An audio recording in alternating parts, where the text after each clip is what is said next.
대충 해서 약간 잘 되긴 쉽지 않은 것 같아요. 제가 생각했을 때. 저 생각은 좀 다른데요. 당연히 안 되는 거 아닌가요?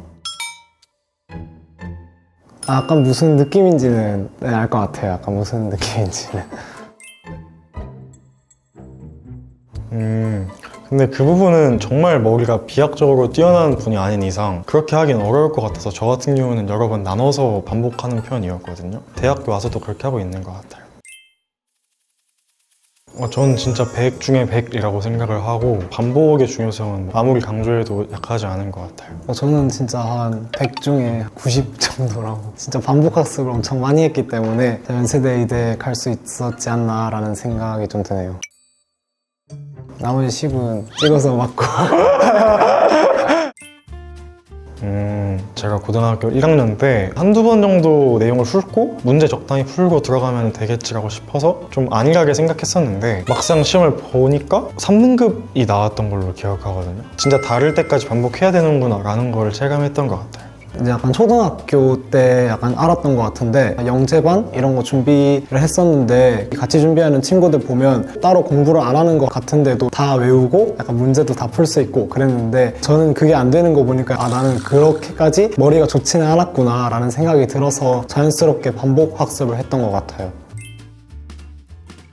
시간을 명확하게 정해두진 않았지만 저는 과탐을 1학년 때 좀 어려워했었던 편이었어서 그런 거 같은 경우는 조금이라도 흐릿해진다 싶으면 다른 과목 공부하다가도 잠깐 접어두고 한 10분 다시 보고 이런 식으로 잠깐씩만 틈에 넣어놔도 더 남는 비율이 높은 것 같더라고요. 저는 그 당시 계획표를 보면은 하루에 국어 이만큼, 수학 이만큼, 과탐 이만큼 모든 과목 계속 조금씩 채워서 공부를 했었던 그 반복의 효과가 되게 높다고 생각을 해서 그렇게 했던 것 같습니다. 아는 것까지 또 반복할 필요는 없다고 생각했기 때문에 약간 모르는 게 생기면 이제 그걸 또 반복하고 시간이 좀 지나서 약간 까먹거나 가물가물해진 것 같으면 다시 반복하고 하는 식으로 약간 유동적으로 반복했던 것 같고 정해진 횟수를 채우려고 반복 학습을 했다기보다는 시간이 되는 대로 최대한 많이 봐야겠다라는 생각으로 되게 부지런하게 공부를 했던 것 같습니다.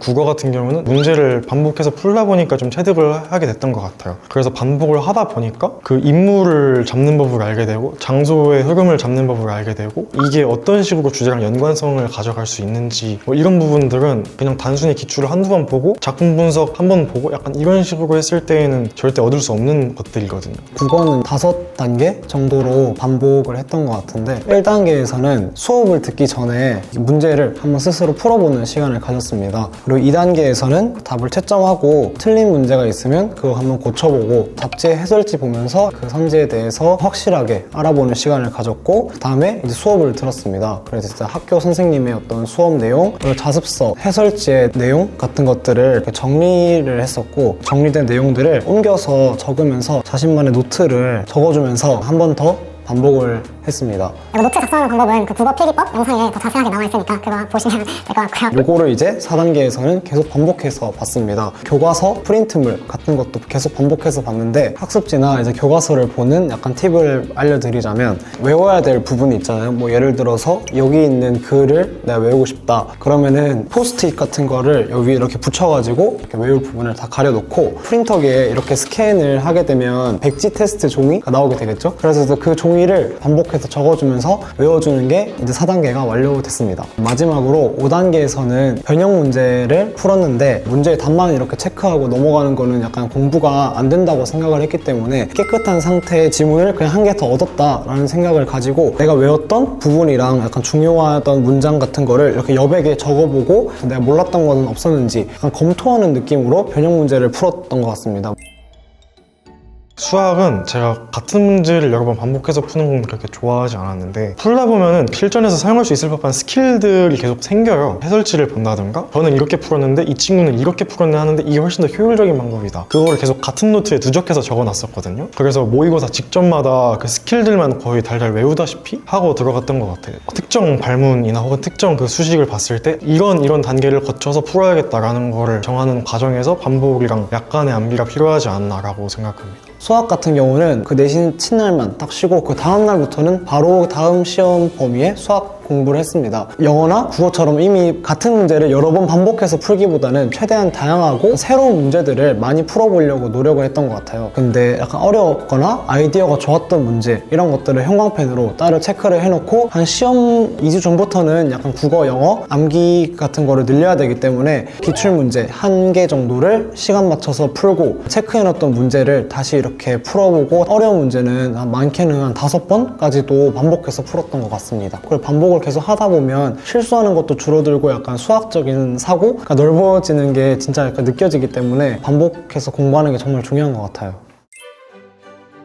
본인만의 그 풀이 루틴, 예를 들면 문 2에 좀 더 초점을 둘 것인지 아니면은 내가 정답을 찍어야 하는 그 빈칸 주변에 초점을 둘 것인지 이런 것들을 문제마다 다르게 하는 그 방법도 결국에는 반복을 하면서 체득했던 부분이었던 것 같아서 반복하는 게 되게 중요하다고 생각합니다. 영어랑 이제 국어랑 약간 결이 약간 비슷하기 때문에 이제 영어는 4단계로 약간 나눠서 공부를 했던 것 같은데 첫 번째 단계에서는 일단 시간을 재서 문제를 먼저 풀었었고 분석집을 이렇게 만드는 거를 목표로 1단계 공부를 했어요. 그리고 이제 2단계에서는 이 영어 지문을 소리 내서 읽으면서 모든 지문을 다 필기로 이렇게 썼습니다. 이게 무식해 보이고 효율이 진짜 안 좋아 보일 수 있는데 하고 나면 다음에 이제 공부하는 속도가 정말 빨라지고 서술형 외울 때도 도움이 많이 되고 또 엄청나게 도움을 얻을 수 있었다라는 생각이 들 겁니다. 3단계는 이제 아까 1단계에서 만들었던 그 정리본을 꼼꼼하게 읽으면서 내가 첫 번째 단계에서 놓친 부분은 없었나 이런 거를 느끼면서 정리본을 완성해 나간다 라는 느낌으로 반복해 줬습니다. 마지막 4단계로는 변형 문제를 푸는 시간을 가졌는데 이것도 마찬가지로 깨끗한 지문이 하나 주어졌다 라고 생각하고 이렇게 밑에 문장 가리고 다음 문장 이거겠군 하고 이렇게 읽으면서 문법 같은 요소도 다시 한번 체크해보고 그렇게 공부를 했기 때문에 되게 효율 있게 공부를 할 수 있었던 것 같아요.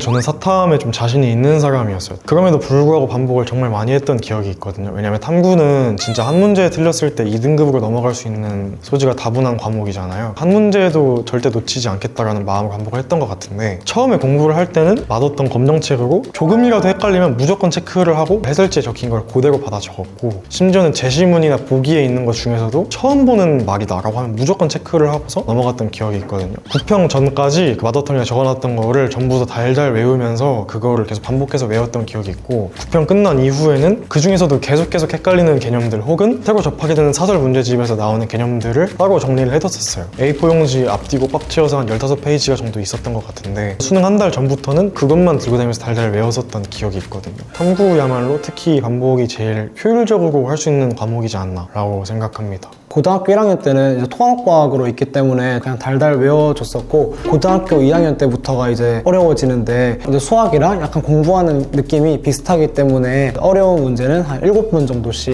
이렇게 풀어봤을 정도로 문제풀이에 좀 집중을 해서 반복 학습을 했던 것 같아요.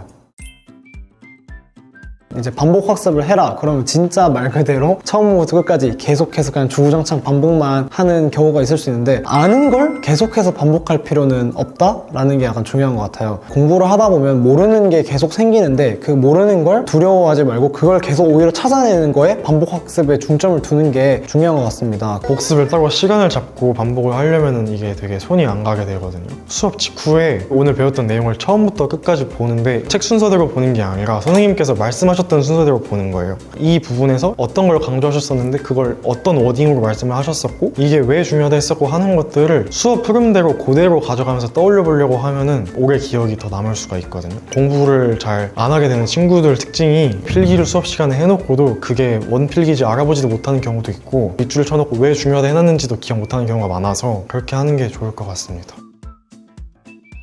일단 저는 친구가 없었기 때문에 그렇다고 완전 찐따는